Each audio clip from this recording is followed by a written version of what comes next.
Out on the African savanna, a lioness seeks solitude.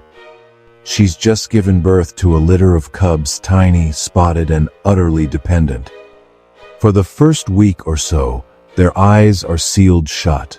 Their world is a black canvas of warmth and scent, defined only by their mother's presence. She hides them in the dense cover of a thicket, a secret cradle shielded from the prying eyes of hyenas, leopards, and even other lions.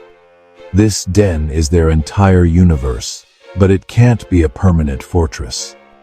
The lioness, a formidable hunter herself, must eat to keep producing milk. And here's the first cruel irony of their young lives. The very act that sustains them is what puts them in the greatest danger. When she leaves to hunt, sometimes for a day or more, the cubs are left alone, their tiny heartbeats a fragile secret in the vast, unforgiving wilderness. The numbers are grim. Depending on the region, first-year mortality for lion cubs can be around 50%, and the journey to adulthood is even tougher.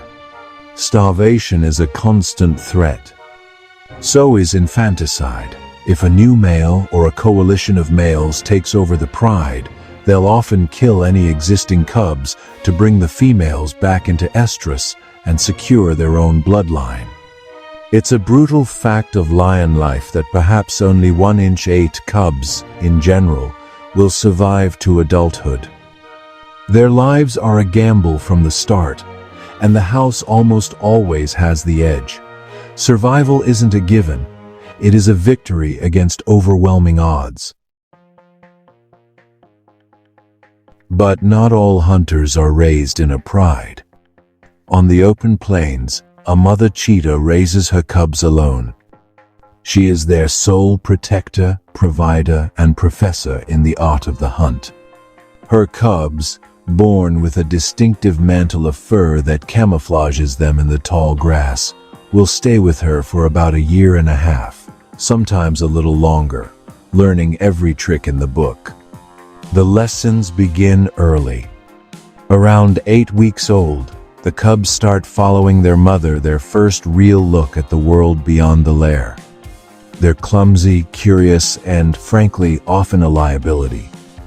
A mother cheetah's hunt can be ruined by her own bumbling offspring, who might stop playing or wander into the open, spooking the prey.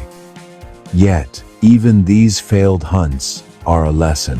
The cubs watch every single move, the patient stalk, the explosive acceleration, the precise trip of the hind legs that brings down a gazelle. This is more than just a watch and learn phase.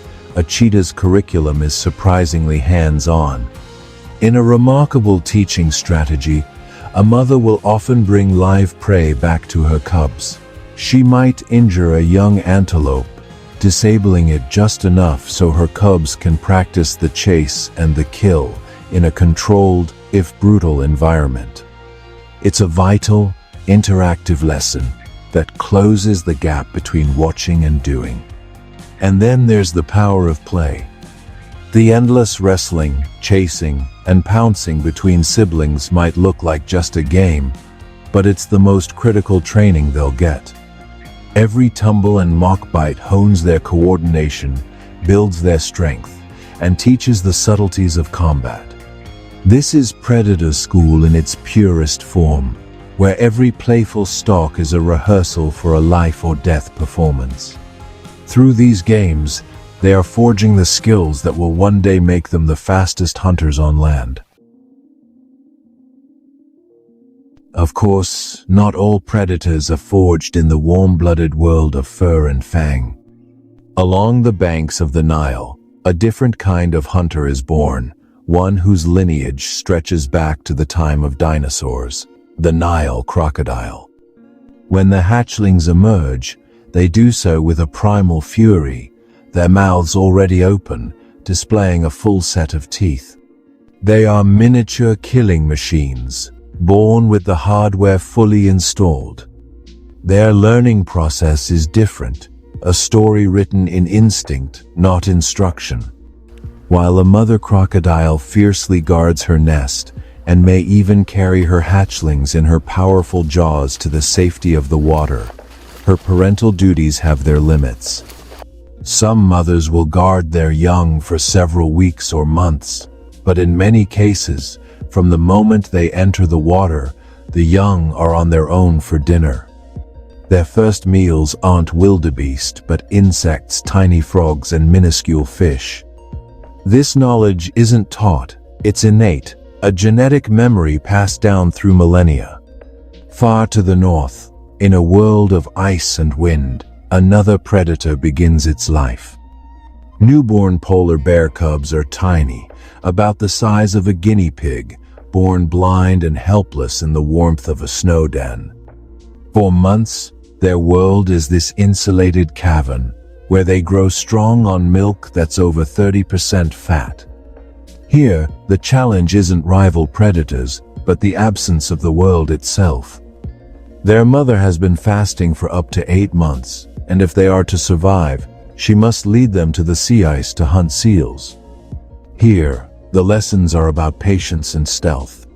Cubs mimic their mother, learning to wait silently by a seal's breathing hole or use the terrain to sneak up on prey. But their greatest foe is one they can't fight, a changing world. As sea ice melts earlier each year, the hunting season shortens, putting immense pressure on the mother to build up fat reserves for herself and her cubs. In some hard-hit regions, less than half of polar bear cubs survive their first year, a stark reminder that even for the planet's largest land carnivore, the first steps are the most treacherous. For every young predator, the lessons of observation and play must eventually be put to the test. In the dappled light of a forest's edge, a young red fox kit emerges from its den. For the past month, its world has been a maze underground, but now, it's ready to learn the family trade. Its parents have been bringing back food, but soon it will have to provide for itself. The kit's senses are firing.